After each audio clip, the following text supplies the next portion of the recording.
Ini kondisi. Atur. Baik, di sini saya ada di kediamannya Bapak Pak Hoirul Coy. selaku dosen ekonomi di di Universitas Jember. Baik Bapak, di sini saya akan bertanya dampak lemahnya rupiah. Yang pertama itu apa dampak pelemahan rupiah terhadap perekonomian Indonesia secara umum? Ya, jadi yang paling kelihatan adalah dampak pelemahan rupiah ini itu meningkatnya biaya impor barang ya, kemudian meningkatnya biaya bahan baku. Kemudian kalau ini berlangsung lama, ya ini akan memicu kenaikan harga-harga barang, ya, terus kemudian mempengaruhi pertumbuhan ekonomi kita secara umum. Ekonomi nasional kita sangat terdampak dengan adanya pelemahan rupiah ini.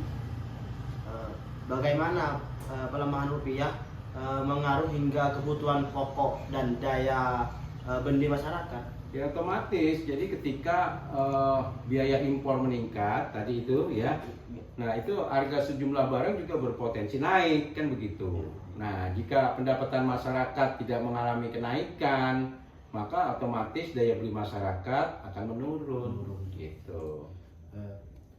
Apa dampak yang dirasakan oleh pelaku usaha yang bergantung pada bahan bakar impor? Nah ini, jadi pelaku usaha yang bergantung atau sangat terikat dengan bahan baku impor, ya, dia harus menghadapi kenaikan biaya produksi karena tadi bahan baku naik kan begitu toh, terus barang-barang impor naik. Nah karena harga bahan baku impor menjadi lebih mahal, jadi kondisi ini itu bisa mengurangi keuntungan, ya kan, profitabilitasnya turun, kemudian memaksa mereka menaikkan harga jual produk sehingga menjadi tidak kompetitif gitu loh di pasar gitu.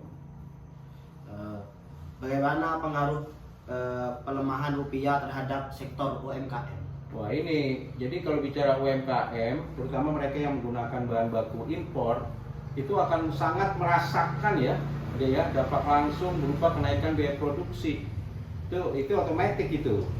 Ya kan, karena bahan-bahan tadi naik, bahan baku, terus kemudian bahan-bahan impor naik. Nah, namun UMKM ya yang menggunakan bahan baku lokal, dia mungkin lebih bisa bertahan dibandingkan yang bergantung pada bahan baku impor gitu.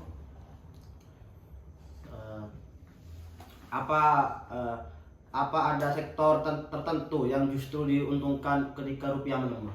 Ya, jadi pelemahan itu ada yang memberikan positif efek ya, ada yang memberikan negatif efek, terutama kalau kita bicara tentang sektor berorientasi ekspor, misalnya agro ya, pertanian, perkebunan, perikanan, dan beberapa industri manufaktur, itu dapat memperoleh keuntungan karena pendapatannya berarti diterima dalam mata uang asing kan menjadi lebih banyak gitu. Nah kira-kira seperti itu, jadi tidak semua sektor kemudian mendapatkan negatif impact ya, tapi juga ada positif impact dari pelemahan nilai tukar rupiah. Terima kasih Bapak atas ya. luang waktunya Pak. Maaf mengganggu. Ya sama-sama.